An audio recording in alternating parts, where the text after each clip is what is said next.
everyone, and welcome to a brand new episode of Hayley the Allotment Baker. Today I am back at the allotment and in the shed in my waterproof. The sun is out at the minute, but you can never be sure how long it's guaranteed for. It's rained most of the day today, but luckily at the moment I've decided to come out, the sun has shown its face, so that's great.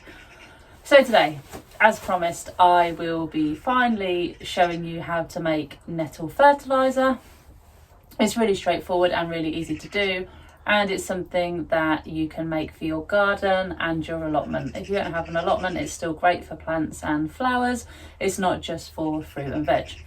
So what I'm going to do is show you how to make the Nettle Fertiliser today, and then I'm also going to harvest a few bits on the allotment. I've got some Harlequin squash that I want to harvest and show you. I might have a look at the sweet corn, and I'll just take you on a little bit of a tour around all of the bits that are starting to sort of get ready. They're not quite ready to be harvested yet, but just little bits that you can look at and appreciate how they're coming along. So that's what we'll be doing today. So I might as well just get to it, and let's get on with the Nettle Fertiliser. Okay, so I'm going to make 2 tubs of Nettle Fertiliser today. You can use buckets, you can use big containers, you can use dustbins if you really want to. These are just some old chicken manure pellet tubs. I've got a couple of these, so what I'm going to do is I'm going to fill these to the top, or as much as I can get hold of, with nettles. Strangely, someone's been and mown all the lawns around here, so there weren't as many as I was hoping for, but I'm going to take a little walk and see how many nettles I can find. But like I say, any tub, any container will do. So I'm going to have a look around, see if I can get some nettles. Please remember to wear gloves when you pick the nettles. And yeah, just get as many as you can get into your container. It's better to have 1 full container than 2 half full containers, because obviously then you'll get a higher concentration of fertilizer. So I'm going to go for 1 tub, see how I get on. Hopefully I'll be able to fill 2, but we'll have to just wait and see.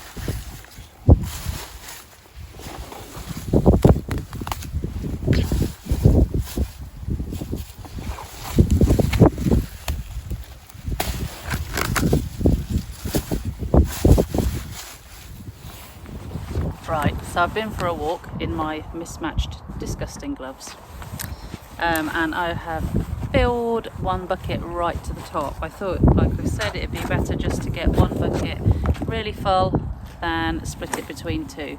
So the only thing we need to do before finishing making the fertiliser is give all the leaves a bit of a scrunch, just to get them a little bit bruised and to release some of the chemicals inside of them. So it goes against everything I feel I should do, grabbing stinging nettles and giving them a squeeze, but that's what I'm going to do quickly.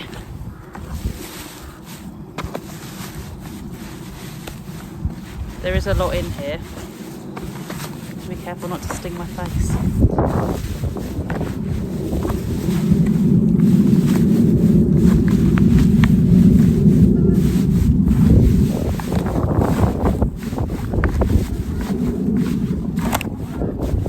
Okay, so I'll probably go for another minute or 2 off camera, but it's probably really boring and you don't want to sit and watch me do that whole thing.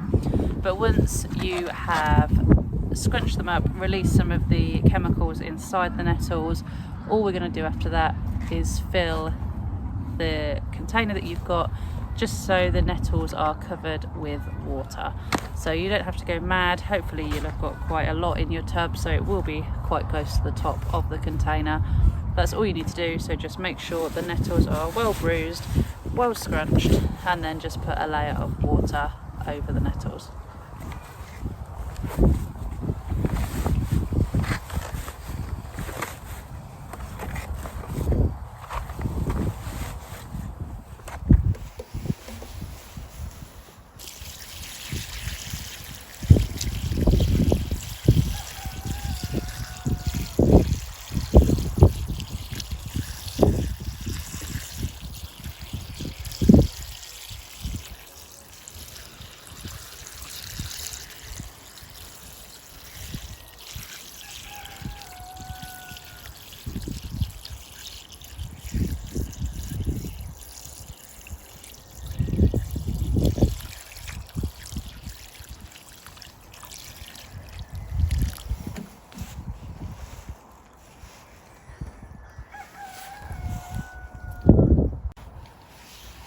Okay, so I'm now happy that they are covered with water. The last thing I need to do just before I put the lid on the nettle fertiliser is just to put a heavy weight down on top of the nettles. Now that will obviously stop them rising to the surface and drying out.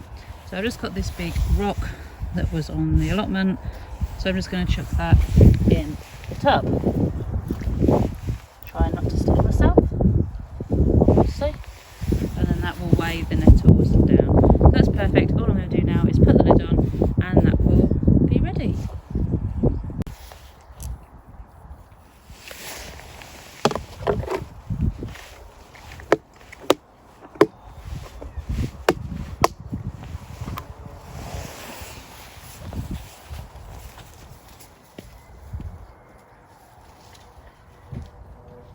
Right, that's all done, and that I've kept under the table in the shed.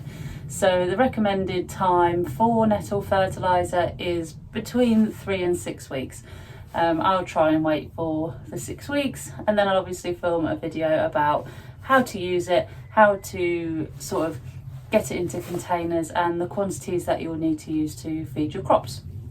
So that's pretty much it for the next 6 weeks. Like a lot of things in the allotment world, it is just a waiting game. So we'll come back in a month or two and see how it's getting on.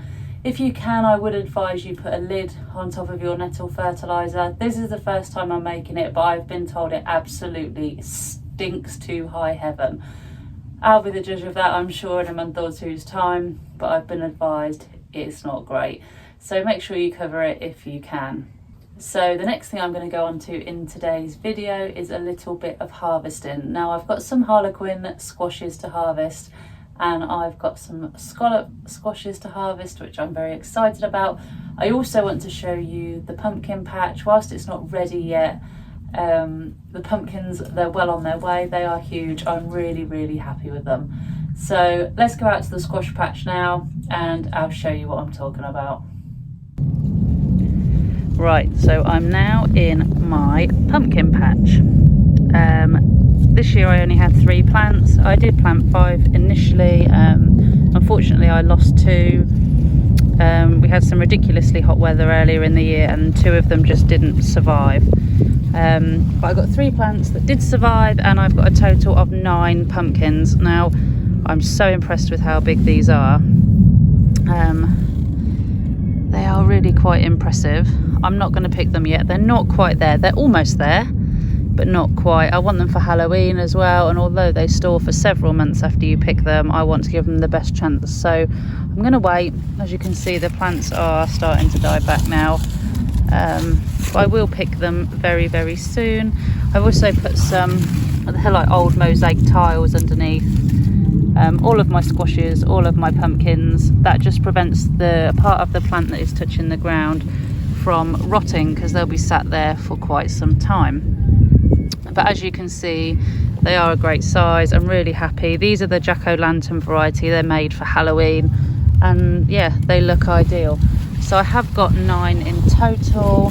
These 2 are by far the best and the biggest, but the others, they're not far behind. There's a little tiny one there, but you can see that one over there. There's another one over there.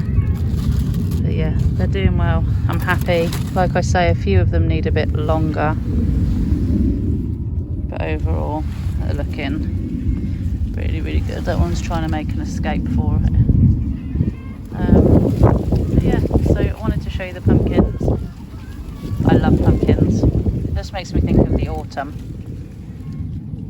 So yeah, there we have those. I also plan on picking some corn on the cob today. As you can see there are also a few cobs that are ready. As you can see, the tassels have gone brown, which is the usual indicator that they're ready to pick. You can also have a sneaky look under there and see that they're just about done. So I'm going to harvest a few of these as well.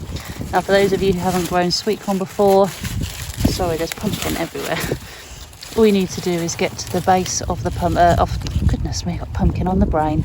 Get to the base of the sweet corn and just gently twist it off. And hopefully, fingers crossed, it'll come off.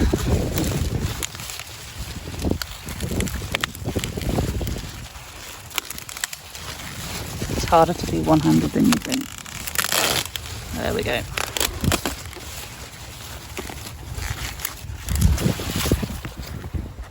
And hopefully underneath.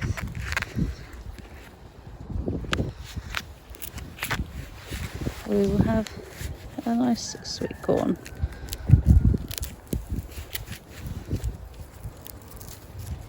So the way to tell if sweet corn is ready is when you pierce one of the kernels with your nail, you should get a milky coloured substance come out.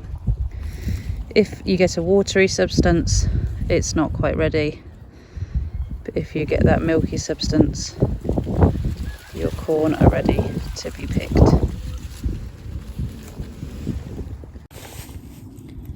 The last thing I'm going to be harvesting today are my Harlequin Squashes. As you can see, there's 2 here that are ready to be picked, and I'm going to take them home for my dinner. So what I'm going to do is just twist them in the same way as the corn, and they should come straight off the plant. Famous last words.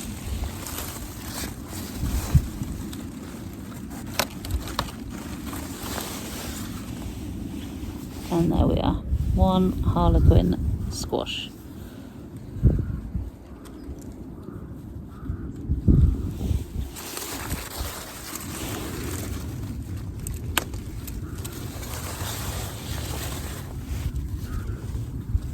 There we go. So first 2 of the season, and I'm really pleased. I just want to go and have a look at the scallop squashes over the other side of the plot to see if any of those are ready to harvest as well.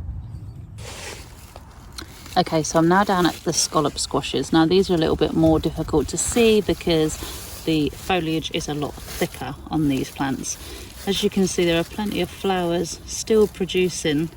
We're now into the first couple of days of September, and yeah, we've still got flowers galore. So hopefully I'll still get a few more squashes. But like I say, I'm going to try and pick 1, maybe 2. I don't need many. There's only the 2 of us at home, and squashes keep for an awfully long time. So I'll pick a couple and we'll see what they look like.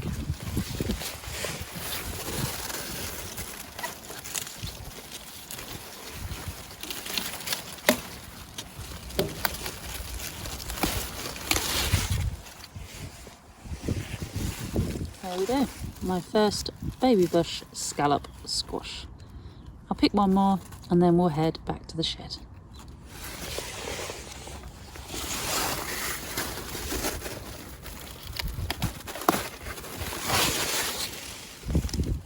There we have it. A bit muddy, this one, but otherwise really good condition. Great shape too. Really unusual.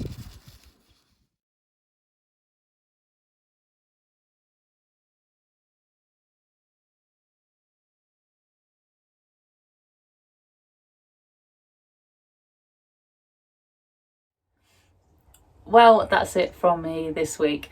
Thank you for joining me on my allotment adventures as always. On my way back to the shed, I picked up an extra couple of courgettes. Never have too many courgettes, I always say, and a small handful of potatoes. So I'm going to head home for my tea now and enjoy some of these. I'm particularly impressed with the Harlequin squash. Never grown them before, and they're just lovely. I mean, lovely to look at. I mean, squashes keep for a long time. I had a couple of tiny pumpkins last year that I picked around Halloween.